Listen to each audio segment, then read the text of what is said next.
수업 들어갈게요. 첫째 시간은 OT를 했습니다. 최근에 출제 경향에 대해서 여러분들에게 말씀을 드렸고, 두 번째는 이제 처음 하시든 아니면 기존에 공부를 해보셨던 상관없이 부동산 공법이라는 과목을 공부를 하게 되어 있거든요. 그래서 이제 부동산 공법이 뭔지 여기에 대한 정확한 성질을 먼저 파악을 하고 여러분들이 내용을 보시는 게 아닌가 생각합니다. 오늘은 이제 첫 시간이기 때문에 여러분들 너무 필기하고 뭐 이런 부분들은 뭐 없을 것 같아요. 그냥 가볍게 팔짱 끼고 들으시면 됩니다. 주무셔도 되고 아무래도 이제 수업을 시작하게 되면 보통 11월 달에 시작을 하는데 공부를 처음 하시는 분들 입장에서는 앉아 있는 게 괴롭죠. 앉아 있는 게 괴롭습니다. 이게 4시간 동안 이게 거의 뭐 민법 개론 공부는 4시간 앉아 계셔야 되고, 그 다음에 나머지 과목들도 3시간 반에서 3시간 정도 앉아 계셔야 되는데, 이 영화로 따지면 2편입니다. 2편. 아무리 재밌는 영화도 2개를 연속으로 보게 되면 거의 기절하거든요. 기절하는데, 여러분들은 지금 우리가 뭐 드라마 같은 거 보신다 하더라도 보통 뭐 10부작, 20부작 뭐 이런 거로 끝인데, 요거는 이제 1년짜리 대하 드라마입니다. 1년짜리. 그래서 1년 과정을 거쳐야 되기 때문에 앉아 있는 연습도 상당히 필요합니다. 앉아가지고 계신 연습, 그리고 앉아 있다 보면 굉장히 집중을 해야 되다 보니까 졸음도 쏟아지고, 그 다음에 배도 고프고, 그 다음에 또 공부를 하다 보면 여러 가지 방해 요소들이 좀 많지 않을까. 특히 인터넷 강의를 들으시는 분들은 아마 더 알 겁니다. 다 하고, 인터넷 강의 들으신 분들이 4시간 연속해서 집중해서 수업 듣는다. 거의 뭐 그거는 제가 볼 때는 힘들 것 같아요. 한 2시간 듣고 나면 나도 모르게 자고 있죠. 그죠? 수업은 이미 끝났는데 화면만 계속 돌아가고 아마 그런 현상들이 발생할 겁니다. 근데 그거는 적응하는 과정입니다. 어디든지 우리가 운동을 가도 그렇고 뭘 해도 처음에는 하지 않았던 걸 하다 보면 약간은 적응하는 시간이 좀 필요하거든요. 그 과정이라고 생각하시고 너무 부담 가지 마시고 주무셔도 되지 않을까 이렇게 생각합니다. 그래서 가볍게 들어주시면 되지 않을까 싶습니다. 너무 무겁게 하지 말고 처음은 좀 가볍게 가도록 할게요. 먼저 여러분들에게 제가 설명드리고 싶은 거는요, 과목의 성격입니다. 우리 부동산 공법이 많은 과목인지를 좀 보셔야 되는데, 부동산 뭐라고 되어 있어요? 공법으로 되어 있죠, 그죠? 공법. 그래서 수업은 전자칠판하고 그냥 칠판을 병행해서 쓰도록 하겠습니다. 보통 수업을 듣기 편한 거는 어느 게 편하냐면요, 전자칠판이 훨씬 편해요. PPT로 쓰든지 이런 게 훨씬 편하거든요. 편한데 전달되는 건 어느 게 전달이 잘 되겠습니까? 네? 칠판입니다. 칠판. 여러분들 우리가 똑같은 어떤 기사 내지는 어떤 정보가 있죠, 그죠? 정보가 있는데 그 정보를 읽는 방식이 활자화로 된 책으로 읽는 거하고요 똑같은 내용인데 스마트폰으로 보는 거하고 어느 게 기억이 오래 남는지 아시죠? 그죠? 어느 게 오래 남습니까? 책입니다. 그거. 그런 실험에 나왔어요. 그거는. 실험에. 그러니까 책을 보게 되면요, 책으로 보게 되면, 활자로 보게 되면 사람이 뭘 하냐면 생각을 해요, 생각을. 근데 스마트폰이나 이런 거 보게 되면 쑥 넘겨버리거든요. 그러니까 보기는 봤는데 머릿속에 기억이 오래 안 갑니다. 그래서 수업을 할 때 여러분들에게 어떤 설명적인 부분이 있다 그러면 그거는 판서하는 거로 하고요. 그 다음에 또 그림, 도회화된 부분이 필요할 수가 있거든요. 그런 것들은 또 시안성이 또 눈으로 보는 게 중요하기 때문에 그때는 또 전자칠판을 쓰면서 병행해서 수업을 진행을 하도록 하겠습니다. 요거는 이제 제가 아직까지 전자칠판이 익숙치 않아서 하는 변명도 약간 포함되어 있습니다. 포함되어 있으니까 이해를 해주시고, 자, 수업 진행할게요. 자, 먼저 두 번째 시간은 부동산 공법이 많은 과목인지에 대해서 한번 여러분들하고 한번 설명을 해보고 싶습니다. 이 과목 명칭은 뭐 부동산 뭐라고 되어 있어요? 공법이라고 되어 있죠. 공법. 이 처음 하시는 분들은 우리나라 이 법체계 안에서 부동산 공법이라는 법이 우리나라에 있는 줄을 착각하는 분들도 굉장히 많습니다. 부동산 공법이라는 법이 있을까요? 없을까요? 그런 법은 없어요. 단행법으로 민법, 형법, 그죠? 이런 법들은 있어요. 이런 법들은 있는데, 세법, 이런 법들이 있는데, 지방세법, 국세 뭐 이런 있는데, 부동산 공법이라는 법은 우리나라에 없습니다. 이건 하나의 시험 과목입니다. 시험 과목. 우리 공인중개사 시험 과목으로 만들어낸 법이거든요. 그래서 왜 하필이면 이름이 많을 건데 부동산 공법이라고 이름을 갖다 붙였는지 그 이유가 있을 거거든요. 그 이유를 역추적하고 공법 안에 어떤 내용들을 우리가 시험을 치러야 되는지, 그리고 어떤 관점에서 봐야 되는지 하는 등등에 대해서 조금 말씀을 드리고 가도록 하겠습니다. 우리나라에 보면요, 공인중개사는 중개하는 대상물이 있을 겁니다. 중개하는 대상물이 처음에 논밭도 있을 거예요, 아마. 저 푸른 초원이 있겠죠. 그 다음에 임야도 사고 팔로 갈 수 있어요.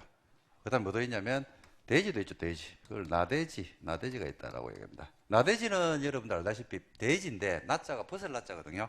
건물이 지어져 있지 않는 토지를 나대지를 불러요. 그 다음에 뭐도 있냐면 여러분들이 거주하는 아파트도 있겠죠. 아파트도 있고. 그 다음에 뭐 단독주택도 있을 수 있어요. 그죠?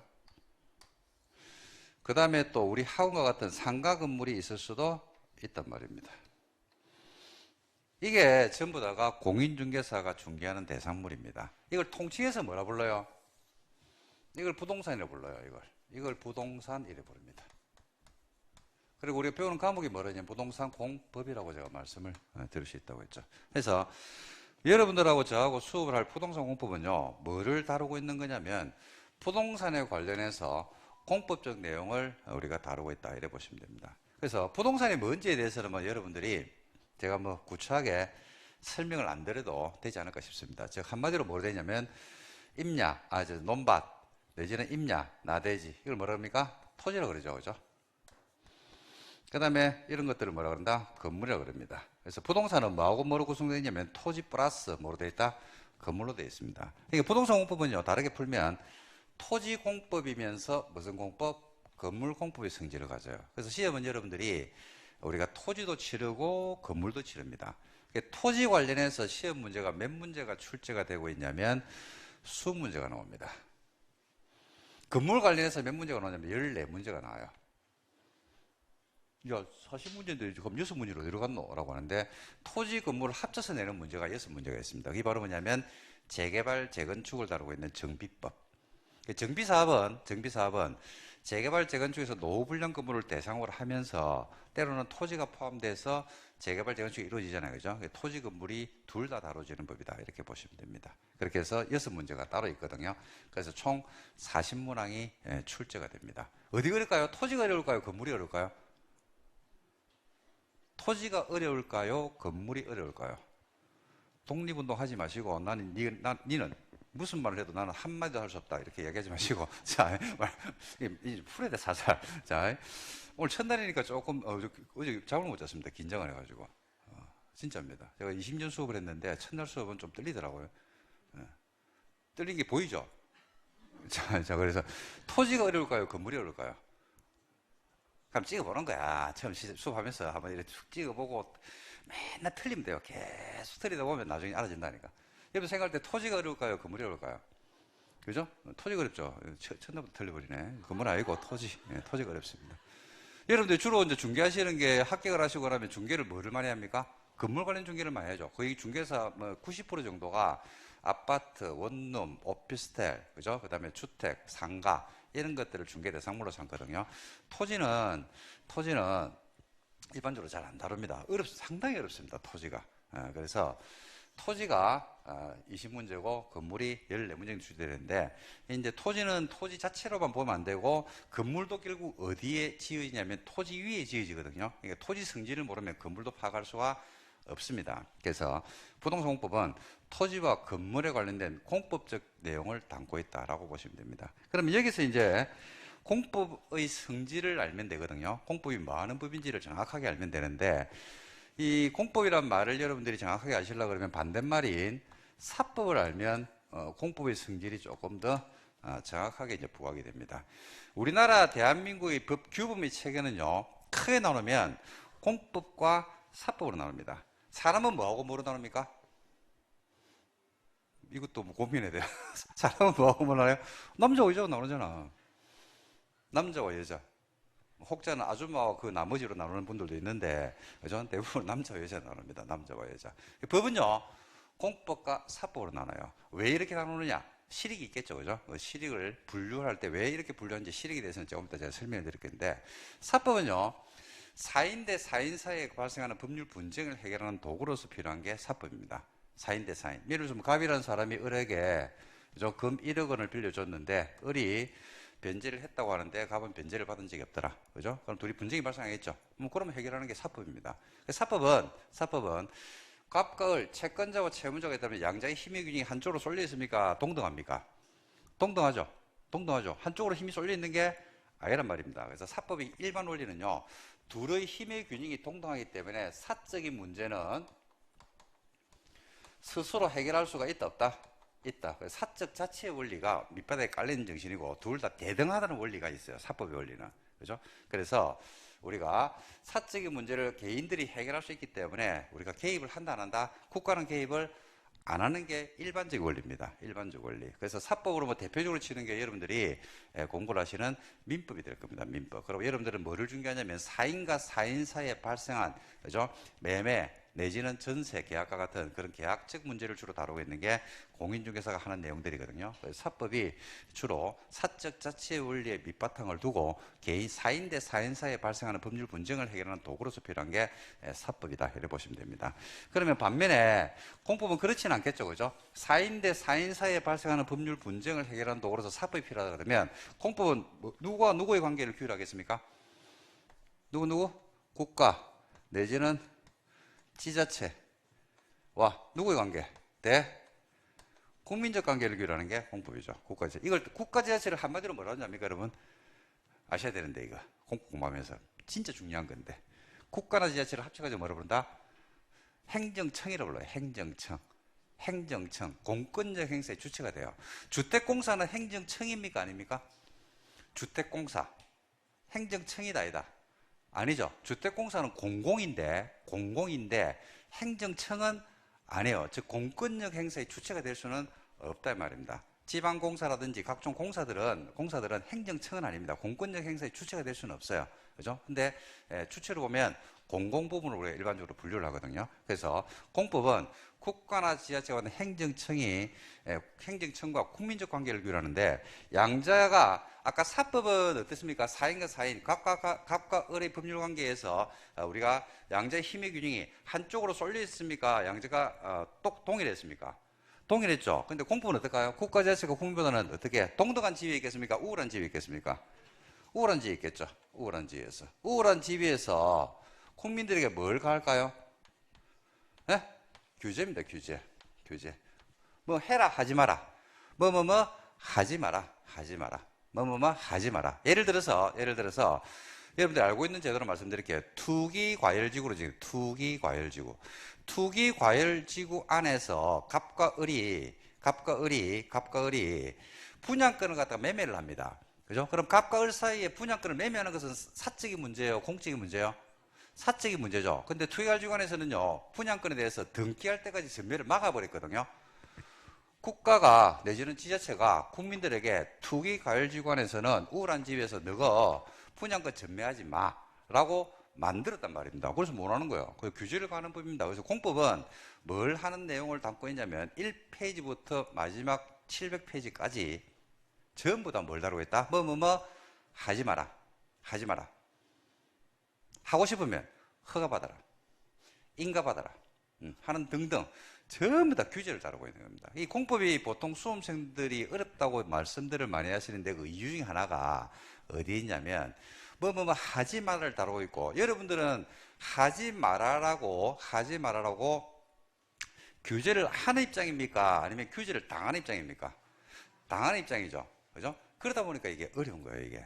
공법은 누구한테는 쉽게 느껴지냐면 공부를 하시는 분들 중에서 공직에 계시다가 나오신 분들이 있어요. 공무원 하시다가 만약에 이제 퇴직을 하시고 중개사 공부를 하시는 분들인데 그런 분들한테는 굉장히 쉬워요. 근데 일반적인 경우에서는 굉장히 어려운 법입니다. 왜냐하면 한 번도 규제를 하는 입장에서 있어 본 적이 없었거든요. 그러니까 당하는 입장에 있다가 이걸 갖다가 규제하는 입장에서 규제의 내용을 공부하다 보니까 상당히 내용이 이제 어렵다는 이야기입니다. 그래서 수험생들이 느끼는 이제 체감적 난이도가 어렵게 느낍니다. 그래서 이걸 좀 쉽게 공부하려고 그러면 어떻게 하시면 되냐면, 어떤 규제가 있다. 예를 들어서 투기과열지구를 아까 말씀드렸으니까 투기과열지구를 제가 한번 이야기해 볼게요. 여러분, 투기과열지구라는 제도 규제인데 그 규제를 그냥 만들면 될까요, 안 될까요? 안 되겠죠. 나름대로 이유가 있을까 없을까요? 있겠죠. 투기과열지구가 여러분들 우리나라만 있는 제도겠습니까? 세계 각국에 다 있는 제도겠습니까? 우리나라에 다 없습니다. 우리나라에 있습니다. 우리나라에 있는 제도인데 왜 그런 제도가 만들어졌는지. 그러니까 예를 들어서 투기과열지구라는 제도가 30년 전에는 있었다, 없었다? 없었죠. 시대 상황이 만들어내거든요. 그 시대 상황의 변화, 그 시대에서 요구하는 시대 정신이 뭔지 그걸 알게 되면 제도를 정확하게 이해할 수가 있다 이 말입니다. 그래서 그런 부분들에 대한 중점을 두고 제가 설명을 드릴 테니까 이제 그런 부분들을 여러분들이 밑바닥에 깔고 정리를 하면 좋지 않을까 생각합니다. 그래서 공법은 정리를 하면 이겁니다. 제가 읽어볼게요. 이게 부동산 공법의 성질이에요, 성질. 부동산 공법이란 것은 뭐하고 뭐에 대해서 토지나 건물에 대해서 누가 국가 내지는 지자체가 국민보다는 어떤 지위에서 우월한 지위에서 한마디로 뭘 가는 법이다? 규제를 가는 법이다. 이게 부동산 공법이에요. 끝. 이게 답니다. 이게 다. 시험에 안 놉니다. 이거는 시험에 안 나오는 건데 여러분들 배우고자 하는 과목의 성질을 이렇게 이제 파악을 하시면 됩니다. 근데 이제 부동산 공법을요, 제가 조금 다른 관점에서 한번 여러분들하고 한번 풀어볼게요. 이 토지나 건물을요, 다른 말로 이야기하면 뭐라고 볼 수 있냐면 재산권으로 볼 수 있어요. 재산권. 그래서 부동산 공법은 다른 말로 하면요, 재산권에 대한 뭐더라? 규제다라고 볼 수 있습니다. 재산권을 규제하는 법입니다. 재산권. 재산권은 유체재산권, 눈으로 볼 수 있는 거, 무체재산권, 저작권이라든지 어머니 같은 무체, 눈에 보이지 않는 것이 있어요. 유체재산권은요, 부동산도 있고 뭐도 있더라? 동산도 있습니다. 근데 재산권을 규제하는 법이거든요. 그럼 재산권은 원래 여러분들 규제가 되는 게 원칙입니까? 규제가 안 되는 게 원칙입니까? 규제가 안 되는 게 원칙이죠. 우리가 살고 있는 대한민국의 그죠? 국가의 이념, 헌법 이념이요. 대한민국은 자유시장 경제 질서를 택하고 있거든요. 북한이 아닙니다. 그렇기 때문에 재산권은 규제를 안 하는 게 원칙입니다. 근데 규제를 해야 하나요? 하죠. 그럼 규제를 안 하는 게 원칙인데 규제를 하고 있다니까요. 예를 들어서 여러분들이 지금 주머니에 현금이 있다, 현금이. 현금이 예를 들어서 뭐 10만 원 가지고 계신 분도 있고 20만 원 가지고 계신 분도 있고 그렇습니다. 자, 현금 10만 원 있다고 합시다. 재산권이죠, 그죠? 이거 내 마음대로 쓸 수 있다, 없다? 내 마음 아니.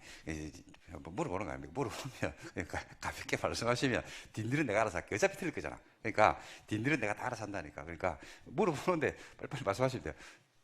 10만 원 있어, 10만 원. 내 마음대로 쓸 수 있다, 없다? 틀렸죠. 없어. 있으면 안 물어봤잖아. 없어. 마음대로 못 써요. 10만 원 가지고 마약은 못 산다니까. 마약을 못 사잖아.